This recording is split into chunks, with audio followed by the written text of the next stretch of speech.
Hello दोस्तों, welcome in study जी के platform में। आज हम के सेशन में देखेंगे इकोनॉमिक्स से रिलेटेड मोस्ट इंपॉर्टेंट क्वेश्चन। पहला क्वेश्चन है कि पूर्ति मांग का सृजन स्वयं कर लेती है। इसका मतलब है कि जितना सप्लाई हो रहा है उतना बराबर डिमांड हो जा रहा है, मतलब जितनी सप्लाई हो रही है उतनी मांग हो जा रही है। तो ये कथन किसने कहा है? ये मोस्ट इंपॉर्टेंट है। ऑप्शन है माल्थस, रिकार्डो, किन्स या जेबीसी। तो इसका सही उत्तर है जेबीसी ने कहा था कि पूर्ति अपनी मांग का सृजन स्वयं कर लेती है, या जितनी पूर्ति होती है उतनी मांग के बराबर हो जाती है। खाली जगह कुल प्राप्तियां और कुल व्यय के बीच का अंतर क्या कराता है? ऑप्शन है बजट घाटा, राजकोषीय घाटा, राजस्व घाटा या घाटे का बजट। तो कुल प्राप्तियां और कुल व्यय के बीच का अंतर जो कराता है वे राजस्व घाटा कराता है। क्या कराता है? राजस्व घाटा। और उसका उल्टा जो होता है, जिसके अंतर्गत कुल व्यय और कुल प्राप्तियों के बीच का अंतर वे जो होगा वे कहलाएगा आपका बजटीय घाटा। क्या कहलाएगा? बजटीय घाटा। और घाटे का बजट क्या होता है? घाटे का बजट भी आप लोग समझ लीजिए। इसके अंतर्गत क्या होता है कि जो आय होता है वह जो होता है वह से कम होता है, जो खर्च से कम होता है। मतलब आपका खर्च ज़्यादा होता है और इनकम क्या होता है? कम होता है। उसे कहते हैं घाटे का बजट। अगला क्वेश्चन कि भारत में शून्य आधार बजट किस वर्ष में अपनाया गया? ऑप्शन है 1957-58 में, 1966 1957-58 में, 1967-68 में, 1977-78 में या 1987-88 में। तो भारत में जो शून्य आधार बजट अपनाया गया था वह अपनाया गया था वर्ष 1987-88 में। अगला क्वेश्चन है कि शून्य आधार बजट की अवधारणा के प्रतिपादक हैं। ऑप्शन है R Torrens, R Crowther, P A पायर या एजवर्थ। तो शून्य आधार बजट की जो अवधारणा के प्रतिपादक हैं वे हैं P A Pyhrr, Peter A Pyhrr. Next question है कि भारत में केंद्रीय सरकार के बजट में आगम व्यय की सबसे बड़ी मद क्या है? ऑप्शन है सुरक्षा, अनुदान, ब्याज या उपरोक्त में से कोई नहीं।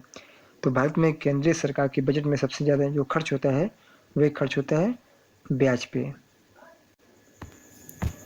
अगला क्वेश्चन है कि वे कर जो दूसरों पर स्थानांतरित नहीं किए जा सकते हैं कहलाते हैं। यदि किसी व्यक्ति या किसी व्यापारी पर टैक्स लगता है और वह टैक्स दूसरे पर ट्रांसफर नहीं कर पाता है तो क्या कहलाता है? ऑप्शन है प्रत्यक्ष कर, अप्रत्यक्ष कर, बिक्री कर या जीएसटी। तो इसका सही उत्तर होगा प्रत्यक्ष कर।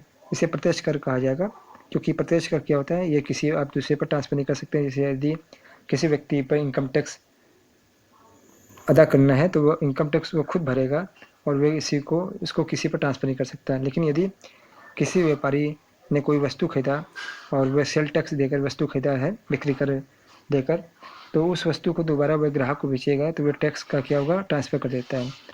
जो व्यक्ति खरीदेगा उस पर टैक्स चला जाता है, तो उसे अप्रत्यक्ष कर कहा जाता है। जिसमें क्या होता है, क्वेश्चन इस तरह का भी आ सकता है कि वो कर जो दूसरे पर स्थानांतरित किया जाता है वे कहलाता है प्रत्यक्ष कर, और जिसे स्थानांतरित नहीं कर सकते वे कहलाते हैं प्रत्यक्ष कर। नेक्स्ट क्वेश्चन है जब करदाताओं द्वारा कर का आर्थिक बोझ अन्य व्यक्ति पर डाल दिया जाता है तो कहलाता है? ऑप्शन है कर अपवंचन, कराधान का स्थानांतरण, कर का प्रभाव या उपरोक्त में से कोई नहीं। तो ये आंसर होगा इसका ऑप्शन नंबर बी, कराधान का स्थानांतरण। क्योंकि इसमें क्या होता है कि कर का जो आर्थिक बोझ होता है वे किसी दूसरे पर डाल दिया जाता है। और कर अपवंचन क्या होता है? इसमें कर का चोरी होता है। कर का चोरी करना ही कर अपवंचन कहलाता है। अगला क्वेश्चन है कि रोजगार गुणक की उदाहरण का प्रतिपादन किसने किया? ऑप्शन है जे केन्स, कॉन, हेराल्ड या डोमन ने। तो रोजगार गुणक की प्रतिपादन जिसने किया था वे किया था कॉन ने। अगला क्वेश्चन है कि किसी अर्थव्यवस्था में व्यापार चक्र जिन चरणों से गुजरता है उसका सही अनुक्रम बताइए। तो इसका सही उत्तर होगा ऑप्शन नंबर डी। तो जो व्यापार चक्र में उतार चढ़ाव जो आता है उसका जो सही क्रम है, पहले मुद्रास्फीति आती है, ठीक, उसके बाद फिर क्या होती है?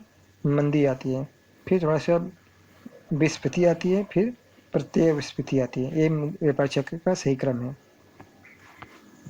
नेक्स्ट क्वेश्चन है कि कार्यात्मक वित्त का सिद्धांत किस अर्थशास्त्री के नाम से जुड़ा है? तो वे जुड़ा है जो है एपी लर्नर के नाम से जुड़ा है। नेक्स्ट क्वेश्चन है कि जब अधिकतम सामाजिक लाभ प्राप्त किया जाता है, अधिकतम सामाजिक लाभ प्राप्त किया जा सकता है तब प्राप्त किया जाता है जब सीमांत सामाजिक त्याग सीमांत सामाजिक लाभ के बराबर हो, तभी आप अधिकतम सामाजिक लाभ प्राप्त किया जा सकता है। अगला क्वेश्चन है कि पूर्ण प्रतियोगिता में कीमत को निश्चित करता है। ऑप्शन है प्रतिनिधि फर्म, उद्योग, साम्य फर्म या सरकार। तो पूर्ण प्रतियोगिता में जो कीमत निर्धारित होता है, निश्चित करता है, वह उद्योग करता है। अगला क्वेश्चन है कि आभास लगान कब उत्पन्न होता है? तो आभासी लगान जो उत्पन्न होता है अल्पकाल में उत्पन्न होता है और दीर्घकाल में क्या होता है, आभासी लगान समाप्त हो जाता है। अगला क्वेश्चन है कि प्रोफेसर नाइट के अनुसार लाभ क्या है? तो नाइट के अनुसार जो लाभ है वह है अज्ञात जोखिम का पुरस्कार है। ठीक है, तो ये अज्ञात जोखिम का पुरस्कार को ही नाइट लाभ मानते हैं। अगला क्वेश्चन है कि दीर्घकालीन उत्पादन फलन का संबंध क्या है? तो दीर्घकालीन उत्पादन फलन का जो संबंध है वह है पैमाने का प्रतिफल। नेक्स्ट क्वेश्चन है कि परिवर्तनशील अनुपातों का नियम संबंधित है। तो परिवर्तनशील अनुपातों का जो नियम संबंधित है वे अल्पकाल से संबंधित है। अगला क्वेश्चन कि बाजार की वह कौन सी दशा है जिसमें फर्म ही उद्योग होती है? तो वह फर्म जो होती है वह एकाधिकार होता है जहाँ पे फर्म ही उद्योग हो जाती है। नेक्स्ट क्वेश्चन कि बाजार जिसमें एक खरीदार और अनेक विक्रेता होते हैं वे क्या कहलाता है? तो उसे हम लोग कहेंगे एक क्रेताधिकार, उसे कहेंगे क्रेता एकाधिकार, क्योंकि इसमें एक क्रेता है, खरीदने वाला है, वो अनेक विक्रेता होते हैं। अगला क्वेश्चन कि जिस वस्तु बाजार में केवल एक क्रेता और एक विक्रेता होता है उसे क्या कहते हैं? तो उसे कहा जाएगा द्विपक्षीय एकाधिकार। क्या कहा जाएगा? द्विपक्षीय एकाधिकार, क्योंकि बेचने वाला एक ही है, उसका अधिकार है वस्तु बेचने में, तो एक एकाधिकार हो गया, और दो व्यक्ति हैं तो द्विपक्षीय एकाधिकार हो गया। अगला क्वेश्चन है कि किसी फर्म का लाभ अधिकतम होने की शर्त क्या है?